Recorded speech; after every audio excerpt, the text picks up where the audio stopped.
কোন লাইনে পড়াশোনা করবে, কোথায় ভর্তি হবে, সবাই এখন দিশেহারা হয়ে পড়েছে। আর শুধু ছাত্রছাত্রী নয়, তার সাথে অভিভাবক অভিভাবিকা বৃন্দকেও অনেক ভাবতে হচ্ছে। অনেকে রাতের ঘুম উড়ে গেছে, ছেলেকে কোথায় ভর্তি করবে।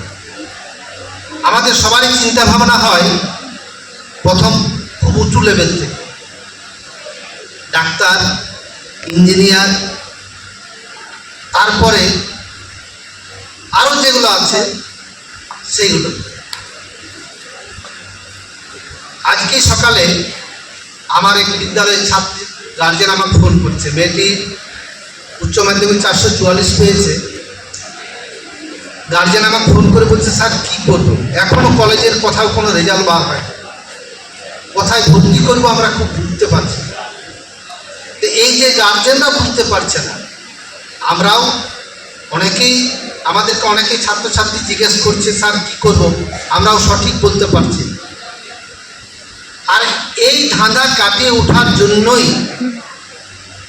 এরপরে কোন পদক্ষেপ নিবে, কোথায় ভর্তি হবে, সেইটার সুরাহার জন্যেই আজকের আমাদের এই প্রোগ্রাম। এই প্রোগ্রামে তোমরা যেমন জানতে এসছো, আমাদেরও অনেক কিছু জানার আছে এই প্রোগ্রাম থেকে।